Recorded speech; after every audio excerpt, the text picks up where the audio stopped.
மோடிக்கும் அமித்ஷாவுக்கும் ஆர்எஸ்எஸ்க்கும் எப்போவுமே பயமயம்தான். முன்னாடி ராகுல் மாதிரி ஒருத்தர் நின்னா எப்படி பயப்படாமல் இருப்பாங்க இல்லையா? நேற்றைக்கு இவர்கள் நேஷனல் ஹெரால்டு அப்படிங்கிற ஒரு வழக்கின் மூலமாக சோனியா காந்தி அவர்களையும் ராகுல் காந்தி அவர்களையும் சிறைக்கு அனுப்பலாம் அப்படிங்கிற திட்டத்தோடு இவங்க செயல்பட்டு இருந்தாங்க அப்படிங்கிறது தெரியும். இது தொடர்பான வழக்கு நேற்றைக்கு நீதிமன்றத்தில் விசாரணைக்கு வந்தது. விசாரணைக்கு வந்தபோது நீதிமன்ற நீதிபதி என்ன சொல்லியிருக்கா அப்படின்னா, நீ ராகுல் காந்திக்கு எதிராக, சோனியா காந்திக்கு எதிராக, காங்கிரஸினுடைய அறக்கட்டளைக்கு எதிராக நீ சில ஆவணங்களை கொண்டு வந்திருக்க, இவங்க ஊழல் பண்ணியிருக்கிறாங்க அப்படின்னு. அதில் எதுவுமே உண்மை கிடையாது, இதில் போதுமான ஆவணங்கள் எல்லாம் எதுவும் கிடையாது, தூக்கிட்டு போறியா அப்படிங்கிற மாதிரி கோபத்தில் பேசியிருக்கிறாங்க. இதான் நடந்திருக்கு.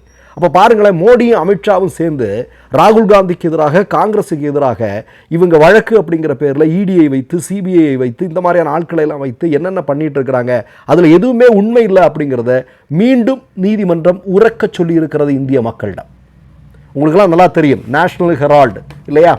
இதில் காங்கிரஸுடைய மூத்த தலைவராக இருக்கக்கூடிய சோனியா காந்தி, எதிர்க்கட்சி தலைவராக இருக்கக்கூடிய நம்முடைய ராகுல் காந்தி, காங்கிரஸ் கட்சியினுடைய அயல் நாட்டு பிரிவினுடைய தலைவராக இருக்கக்கூடிய சாம் பிட்ரோடா, ராஜீவ்காந்தி அறக்கட்டளையினுடைய தலைவராக இருக்கக்கூடிய சுமன் துபே, இவங்க எல்லாம் சேர்ந்து ஒரு 5000 கோடி ரூபாயை ஆட்டை போட்டாங்க, ஊழல் செஞ்சுட்டாங்க, 5000 கோடி மதிப்பிலான சொத்துக்களை கபலீகரம் செஞ்சுட்டாங்க அப்படின்னு சொல்லிட்டு இங்கே இருக்கக்கூடிய ஆர்எஸ்எஸ்னுடைய அடிமை ஊடகங்களின் வழியாக ஒரு மிகப்பெரிய திட்டத்தை ஆர்எஸ்எஸ் பாஜக செய்து கொண்டிருந்தது என்பது நமக்கு தெரியும்.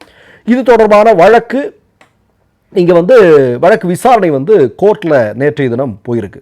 அப்போ இவர்கள் கொடுத்திருக்கக்கூடிய ஆவணங்கள், அதாவது குற்றப்பத்திரிகை தாக்கல் செய்திருக்காங்க இல்லையா?